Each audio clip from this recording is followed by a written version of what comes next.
बांग्लादेश को लेकर चीन अलर्ट पर। चीन ने अपने नागरिकों को जारी की एडवाइजरी।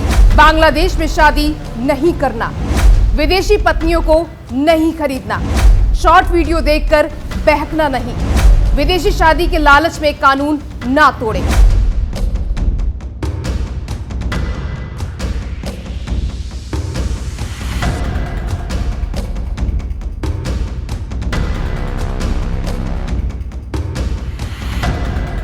नमस्कार दोस्तों, आप देख रहे हैं डीएनपी इंडिया। मैं हूं आपके साथ दीक्षा चौधरी।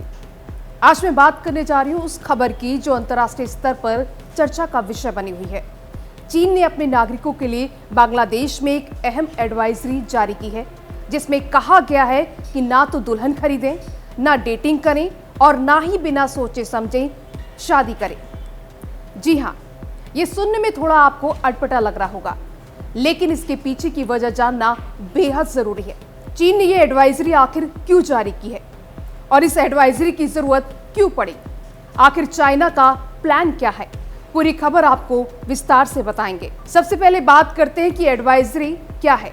25 मई 2025 को बांग्लादेश में चीनी दूतावास ने अपने नागरिकों के लिए एक चेतावनी जारी की है, जिसमें साफ साफ शब्दों में कहा गया है कि चीनी नागरिकों को बांग्लादेश में शादी करने से पहले अच्छी तरह सोच विचार करना चाहिए।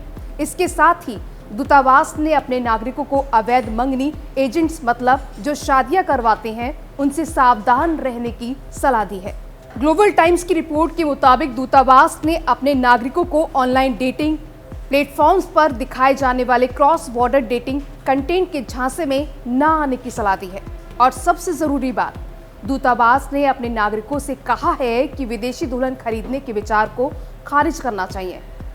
अब इस एडवाइजरी जारी करने की वजह समझने के लिए हमें चीन की जनसंख्या और संरचना को सबसे पहले देखना होगा। चीन में लंबे समय तक चली वन चाइल्ड पॉलिसी और बेटों को ज्यादा तवज्जो देने की मानसिकता की वजह से वहां महिलाओं की संख्या में कमी आ गई।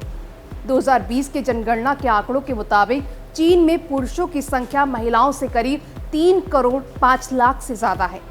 इसका नतीजा ये हुआ कि वहाँ लाखों पुरुष, जिन्हें लेफ्ट ओवर मैन कहा जाता है, वे अपने लिए जीवन साथी नहीं ढूंढ पा रहे हैं। इसकी वजह से कई चीनी पुरुष विदेशी दुल्हनों की तलाश में पड़ोसी देशों की ओर रुख कर रहे हैं, जिसमें बांग्लादेश भी शामिल है। लेकिन इस केस में कई बार अवैध गतिविधियां सामने आ रही हैं। अगर कोई मानव तस्करी के मामले में पकड़ा जाता है तो उसके लिए उस पर सख्त कार्रवाई हो सकती है, क्योंकि बांग्लादेश सरकार मानव तस्करी के मामलों में नरमी नहीं बरतती है। ऐसे मामले में 7 साल की सजा के अलावा भारी जुर्माना भी लगाया जा सकता है। लेकिन ये केवल सिर्फ बांग्लादेश में ही नहीं, बल्कि कंबोडिया, म्यांमार, वियतनाम, नेपाल और यहाँ तक कि पाकिस्तान और नॉर्थ कोरिया से भी महिलाओं को इस तरह की तस्करी का शिकार बनाया जा रहा है। कई बार इन महिलाओं को अच्छी जिंदगी, नौकरी और शिक्षा का लालच देकर चीन ले जाया जाता है, लेकिन वहां उनकी स्थिति दयनीय हो जाती है। कुछ मामलों में उन्हें कैद करके रखा जाता है और जल्द से जल्द बच्चे पैदा करने का दबाव डाला जाता है।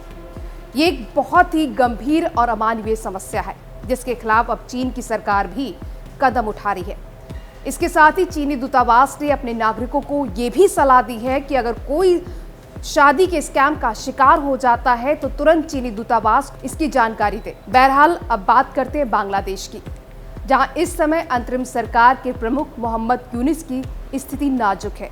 आए दिन खबरें आ रही हैं कि सेना और यूनिस के रिश्तों में लगातार खटास बढ़ती जा रही है। आर्थिक तंगी, बेरोजगारी और कट्टरपंथी ताकतों के दबाव में उनकी हालत दिनों दिन कमजोर होती जा रही है। ऐसे में चीनी दूतावास ने अपने नागरिकों को स्थानीय कानूनों का सख्ती से पालन करने की सलाह दी है। अब सवाल ये आता है कि इससे बचने का समाधान क्या है? तो सबसे पहले जागरूकता बहुत जरूरी है। लोगों को ये समझना होगा कि शादी एक व्यक्तिगत और भावनात्मक फैसला है, जिसे जल्दबाजी या लालच में नहीं लिया जाना चाहिए।